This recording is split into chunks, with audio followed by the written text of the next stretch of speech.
dhe nuk e besoj që Rusia do të pranoj diçka të tillë. E qartë. Zotësane, Trump e ka ndërtuar tashmë e dim pra profilin e tij si negociatori më i mirë në botë, por realiteti në Ukrainë është më kompleks, pra po i shuaj më kompleks se ndryshe një marrëveshje biznesi.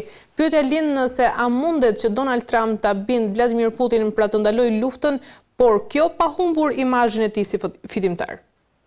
Shqisani, unë shpresoj që nuk do të vuaj shumë Ukraina kur të bindet Rusia.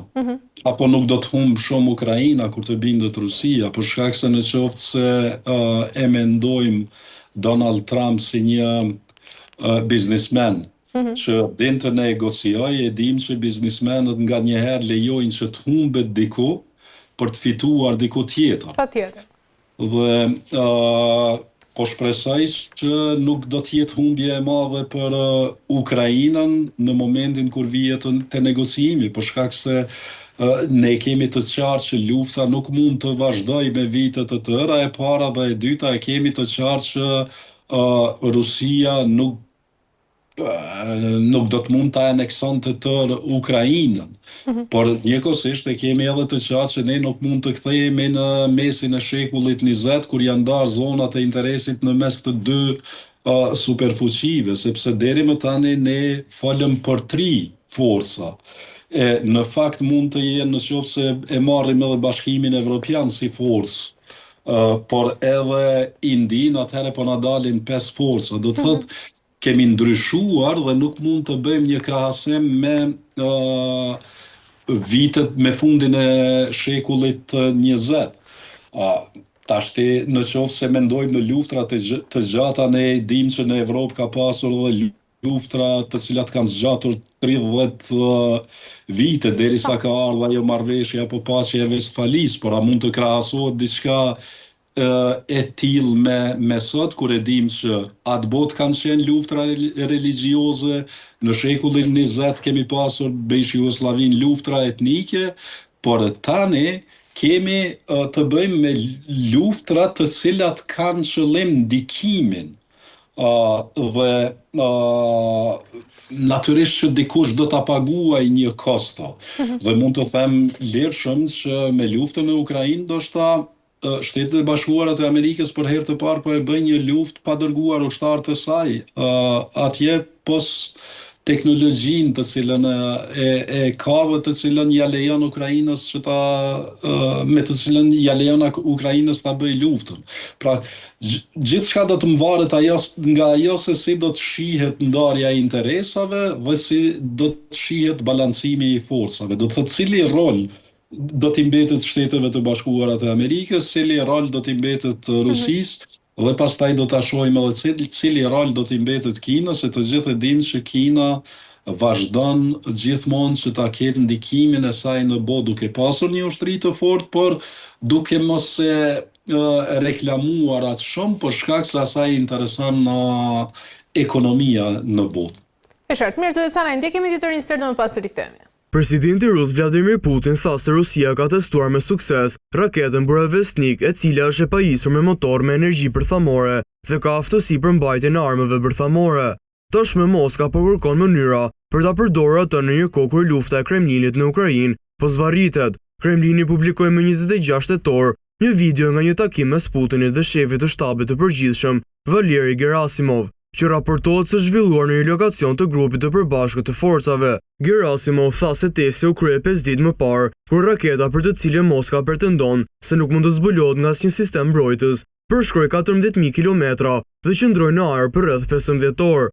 Raketa e quajtur Skyfall nga NATO është në zhvillim për më shumë se një dekade.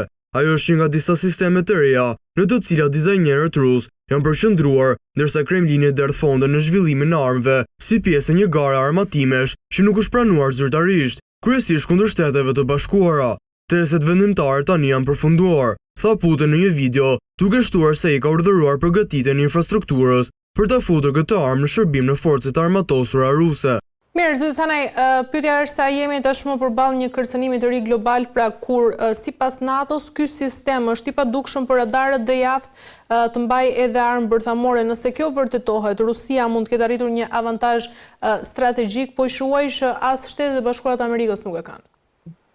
Shgjë, kjo është një farë vazhdimësie e luftës së ftohtë, për shkak se gjithë e dimë që lufta e ftohtë ka filluar gjithmonë, ka filluar dhe ka vazhduar duke testuar raketa bërthamore, bomba atomike, e tjera, e tjera.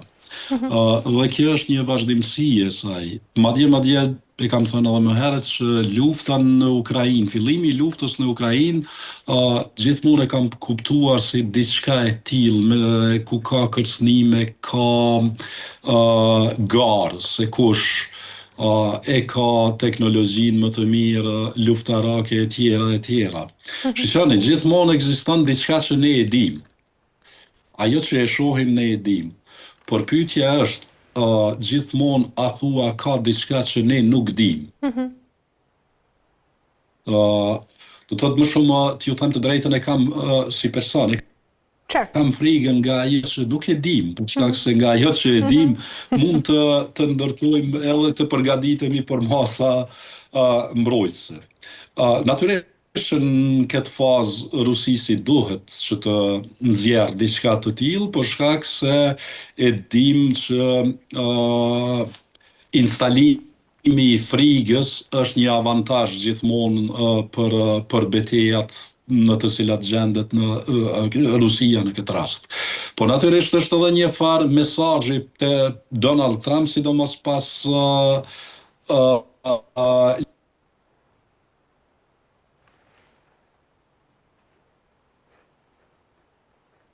që t'ja bëjmë dijen, dëgjoni, ju e përdorni Tomahawk raketën, por unë kam diçka për tej. Do të thotë është një farë kërcënimi edhe një farë mesazhi për Donald Trump dhe për Zelenskin vetë. E qartë. Nga ana tjetër, zoti Canaj, a është ky edhe projekti ushtarak, pra apo thjesht një mjet psikologjik, po e quaj, për t'i treguar edhe botës muskujt në thonjza të Vladimir Putin? Gjysane, unë më shumë e shoh si një projekt psikologjik, për shkak se unë tashti në qoftë se mendojmë që edhe Shtetet e Bashkuara edhe Rusia fillojnë që t'i hudhin të gjitha kokat bërthamore të tyre aty ku nuk kanë partner dhe aleat, atëherë si do të mbijetojnë pastaj. Për shkak se jo pa qëllim e përmenda në fillim që luftrat moderne më nuk bëhen për territore. Çka i duhet Vladimir Putinit? Një territor pa njerëz. Për shkak se aty duhet të ketë konsum në mënyrë që pastaj të vazhdohet me forcimin e saj. E shtetit, ne dim që Vladimir Putin ka, apo Rusia ka çka të shes, por edhe shtetet partnere të Rusisë kanë çka të shesin. Në anën tjetër, ne gjithë e dim që Kina, pa Evropën dhe pa Shtetet e Bashkuara të Amerikës, nuk do t'ishte forcuar në këtë kohë kaq të shpejt, aq shumë ekonomikisht. Pra, përkundër faktit që i tregojnë në muskujt, spaku deri më tani dhe as tani nuk e besoj që do të vi deri në atë pikë që ato të përdoren me të vërtet, ato faraketa, ato ajo teknologji ushtarake, por është një farë kërcënimi për njëri tjetrin, dhe t'ju them të drejtën, më shumë është në këtë rast për Zelenskin se sa për Donald Trumpin. Për shkak se Donald Trump mund në takimin e ardhshëm që t'i thot Zelenskit, a je i sigurt që do të futesh në